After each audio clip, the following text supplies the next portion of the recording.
Assalamualaikum warahmatullahi wabarakatuh. Balik lagi di channel Mereka Bicara. Ya teman-teman, kemarin kita sudah menyaksikan pertandingan Persib Bandung antara Persis Solo, dan satu kata untuk Persib Bandung, luar biasa. Luar biasa, tidak ada kata lain. Dengan 10 pemain di awal-awal babak pertama atau di pertengahan babak pertama, Persib Bandung dengan 10 orang mampu mengandaskan perlawanan dari Persis Solo ya. Gol dicetak oleh Luciano Guecocea, terus yang keduanya oleh Ramon Tanque, tapi golnya dianulir. Golnya dianulir, tapi nggak tahu sebabnya itu. Soalnya tidak ada cek VAR atau apa, padahal itu sebuah gol harusnya dicek VAR. Ya, sangat krusial sekali, sangat penting ya itu kalau misalnya terjadinya gol terus tidak ada cek VAR, itu menimbulkan pertanyaan ada apa gitu.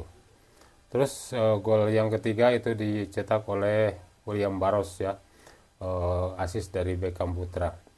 Persib Bandung sangat mendominasi pertandingan walaupun bermain hanya 10 orang, tapi sampai menit akhir Persib tetap menguasai pertandingan. Oke teman-teman, seperti apa cara komentar dan netizen berkomentar, kita lihat komentar pertama. Tapi sebelum lanjut, untuk yang belum subscribe silahkan tekan tombol subscribe-nya. Untuk yang sudah subscribe, saya ucapkan terima kasih. Semoga kebaikannya dibalas Allah Subhanahu wa taala, serta apa yang Anda cita-citakan dikabulkan Allah. Kita lihat video pertama. Mau main 10 orang, kayak 9 orang, 2 orang, 3 orang, kayaknya nggak bakal ngaruh buat tim ini, boy. Karena pasalnya Persib Bandung kembali melanjutkan tren positif mereka setelah berhasil mengalahkan Persis Solo. Luar biasa, Persib Bandung luar biasa. Tapi sayangnya Ramon Tanque yang berhasil cetak gol tuh dianulir. Apa aja yang terjadi? Mari kita bahas, boy. Persib Bandung tampil solid seperti biasa di tengah jadwal yang sangat padat karena harus diselingi oleh ACL tuh. Luar biasa, Persib tidak menjadikan main di Asia sebagai alasan. Pertama Persib dicetak oleh Guecocea, boy. Namanya siapa sih? Luco ya, namanya Luco ya. Melalui sebuah volley yang luar biasa. Tapi nggak lama setelah itu dia harus terima kartu merah. Yang bener-bener menurut gue tuh sangat gak perlu banget dia lakuin. Ini terjadi kurang lebih menit 28-an, boy. Ya untungnya Persis Solo tuh nggak bagus-bagus banget gitu. Coba bayangin ini terjadi di Asia atau mungkin ketemu tim papan atas. Sangat merugikan banget buat si Persibnya sendiri. Dan setelah kartu merah itu, boy, Persib sempat menggandakan keunggulan melalui gol dari si Ramon Tanque, tapi dianulir melalui VAR karena bola dianggap sudah mengenai tangan. Nah, aku baca-baca komentar netizen itu pada mempertanyakan kenapa nggak dicek ke VAR dulu. Tolong koreksi gue kalau gue salah ya. Kalau misalnya terjadi suatu insiden atau kejadian yang udah bisa diputuskan langsung oleh si wasit di ruang VAR, maka tidak perlu dilakukan on-field review oleh wasit yang ada di lapangan, kecuali wasit di ruang VAR-nya menyerah. Bahasa gampang gitu ya. Sekali lagi tolong koreksi gue kalau gue salah, boy. Tapi Persib tetaplah Persib. Makin gak pegang bola malah semakin serem ini tim. Dan terjadilah gol kedua dari Kylian Mbaros yang berkali-kali gue bilang ini pemain itu berbahaya sekali. Salah satu kandidat pemain terbaik musim ini bagi gue. Dan dengan hasil ini Persib Bandung naik ke peringkat kelima klasemen sementara Super League A, meramaikan papan atas klasemen ini. Sedangkan Persis kembali terbenam ke peringkat ke-17. Bentar, itu 18? Gak salah lihat tuh gua. Semen Padang. Kita udah di tahap ketawa aja ya, teman-teman Semen Padang ya. Intinya GG banget buat Persib malam ini. Nice try untuk Persis Solo. Kalian menurut kalian gimana nih, boy? Coba tulis di bawah ya. Terima kasih banyak udah fotonya. Bye. Ya, karena mungkin pemain Persib sudah chemistry-nya sudah dapat ya, lini antar lini. Mereka sudah bermain bagus, kompak, dan sangat chemistry-nya sudah nyambung dengan satu dengan yang lainnya. Dan mudah-mudahan nanti Persib bisa terus naik peringkatnya.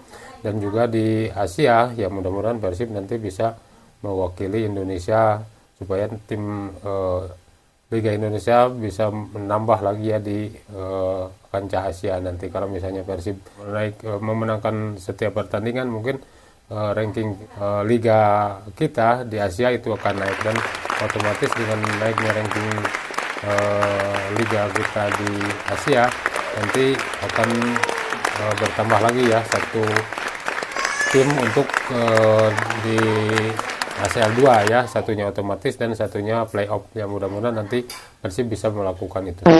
Lanjut. Semua cara dilakuin biar Persib nggak jadi menang. Dari mulai kartu merah di pertengahan babak pertama, lanjut ada gol yang dianulir. Sampai di babak kedua, gol yang clear aja harus direview VAR. Tapi faktanya Persib Bandung tetap bisa menang dan menguasai pertandingan lawan 11 pemain Persis Solo.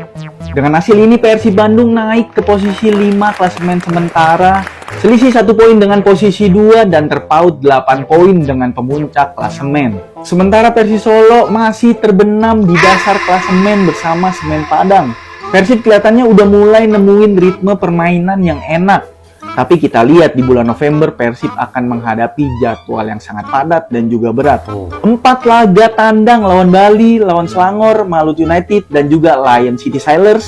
Serta 1 laga di kandang menghadapi Dewa United. Kalau bisa dapat hasil maksimal di match bulan November ini, gua rasa Persib patut diperhitungkan untuk jadi salah satu juara di BRI Super League musim ini. Gimana Beboto, setuju gak? Coba tulis di kolom komentar. Ini Persis Solo yang kurang atau Persib Bandung yang terlalu jago sih teman-teman? Masa udah 10 pemain, memang sih udah situasi unggul, tapi 10 pemain loh dari babak pertama. Malah mereka bisa cetak gol lagi. Bahkan hampir gol ketiga tadi ya. Gol keduanya Ramon itu dianulir karena handsball. Ini luar biasa sekali Persib ini, kayak Madrid. Kena kartu merah, malah bisa cetak gol lagi dan bahkan tidak kebobolan. Dan inilah memang luar biasa Persib. Ya, pertengahan ini sudah mulai menemukan chemistry semua para pemainnya. Sudah mulai padu juga, mereka sangat solid. Dan tadi juga bahkan ketika bermain dengan 10 pemain, mereka lebih banyak dapat peluang lewat counter dan itu sangat berbahaya. Jadi ya Persib ini menunjukkan progres yang sangat baik. Semenjak di awal itu ya agak struggling lah mungkin soal chemistry dan adaptasi pemain, tapi setelah itu terlihat di ACL udah mulai tuh. Nah, itu trennya sangat meningkat. Oke. Sedangkan Persis Solo gua rasa harus cari solusi. Ya mungkin ganti pelatih adalah salah satu solusi. Ya, segitu dulu.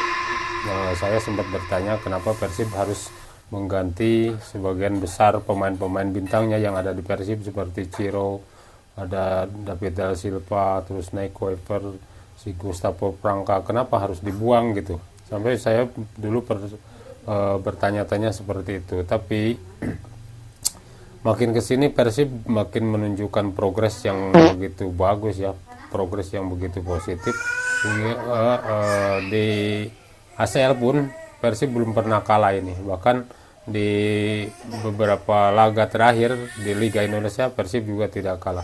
Usahanya udah habis-habisan, namun sayang sekali keberuntungan belum juga didapatkan. Karena pasalnya Ramon Tangki lagi belum bisa pecah telur. Meskipun tadi sempat mencetak gol, tapi sayang sekali tiba-tiba dianulir oleh wasit. Ya, pertandingan yang sangat-sangat dramatis antara Persib Bandung versus Persis Solo akhirnya dimenangkan oleh Persib Bandung dengan skor 2-0. Gol dicetak oleh Luciano dan juga Mbappe Baros. Memang di pertandingan ini Persib Bandung sangat-sangat mendominasi permainan, tapi sayang sekali banyak drama yang terjadi, dimulai dari kartu merahnya Luciano yang menurut saya ini tidak perlu Luciano melakukan hal tersebut. Lalu ada gol dari Ramon Tangki yang tiba-tiba dianulir, entah apa ini, entah handsball atau pelanggaran, saya juga kurang paham. Lalu ada pelanggaran keras dari pemain Persis Solo yang tiba-tiba tidak dicek VAR yang membuat Bojan Hodak marah besar. Pokoknya wasit di pertandingan ini kurang maksimal dan saya tidak mau membahas wasit. Tetapi yang jelas kita patut mengapresiasi permainan dari Ramon Tangki. Meskipun Ramon Tangki tidak berhasil mencetak gol, tetapi peran dia sangat penting. Lalu satu lagi jangan kalian lupakan ada papah kecil yaitu Eliano yang permainannya saya memantau Eliano 3 pertandingan. Ini pemain yang memang sangat-sangat freestyle sekali. Bisa bermain di berbagai posisi dan sama baiknya di bek kanan, di bek kiri, di sayap kanan, di sayap kiri, di gelandang serang, sama baiknya. Persib Bandung sangat beruntung memiliki pemain seperti Eliano. Menurut kalian gimana? Silahkan kalian tulis di kolom komentar. Ya, si papa kecil atau si Eliano Rangers ini ya bermainnya sangat bagus sekali. Mau dia ditaruh di kiri atau di kanan, dia selalu pasti menyulitkan para penyerang-penyerang tim lawan ya.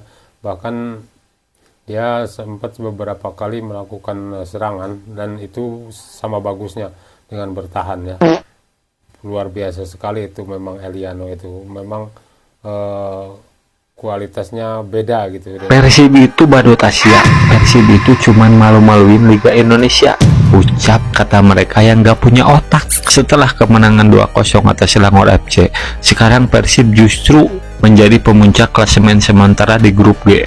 Persib juga sudah menggendong Liga Indonesia karena berkat King Persib, liga paling profesional sedunia ini, sekarang peringkatnya naik ke posisi 21 yang awalnya di bawah Kamboja. Ada perwakilan Indonesia yang sedang berjuang ya, berusaha mengharumkan atau menaikkan derajat liga kita gitu ya, malah pada dihujat.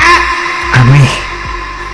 Sebenarnya kita semua ya, para pendukung klub apapun itu, manapun itu, kita harusnya kita berterima kasih ya kepada Persib Bandung yang sudah bisa menaikkan ranking liga kita ya di Asia.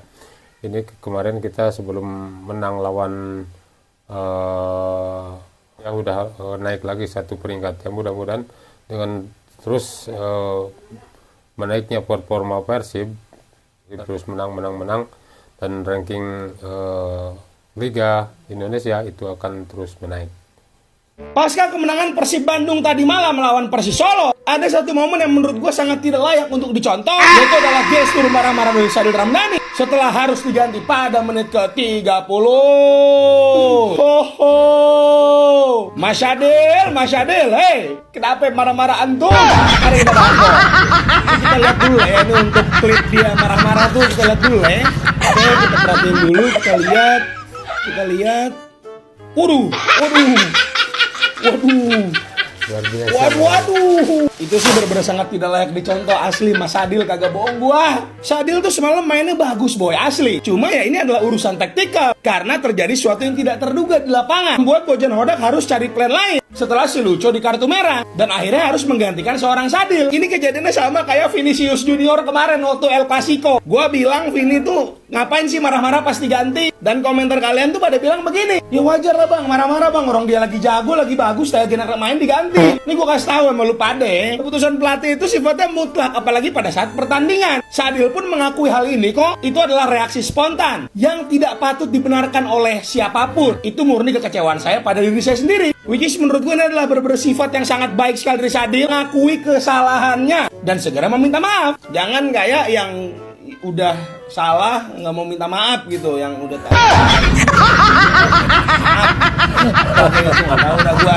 Intinya kesimpulannya boy, tidak ada pemain yang lebih besar dari klubnya. Semoga apa yang terjadi ini tidak dicontoh oleh pemain-pemain muda yang ada di Super League Ang ya boy. Dan terima kasih banget buat Sadil yang udah minta maaf dan mengakui kesalahannya. Semoga bisa lebih baik lagi untuk Sadil dan juga pemain-pemain di Persib Bandung. Kalau menurut kalian gimana nih boy? Coba tulis di bawah ya. Terima kasih banyak performanya. Bye. Ya, Sadil digantikan bukan karena performanya yang kurang baik ya, tapi itu murni kebutuhan tim dan pelatih harus merubah strategi karena ada salah satu pemain yang di kartu merah dan itu kan mutlak tidak bisa diganti, sehingga harus pelatih harus merubah strateginya, dan dengan merubah strategi berarti harus ada yang dikorbankan, yaitu Sadil Ramdhani yang dikorbankan untuk merubah strategi tersebut. Oke teman-teman, itu saja video dari saya. Terima kasih sudah menonton. Jangan lupa di like, komen, dan subscribe. Terima kasih. Assalamualaikum warahmatullahi wabarakatuh.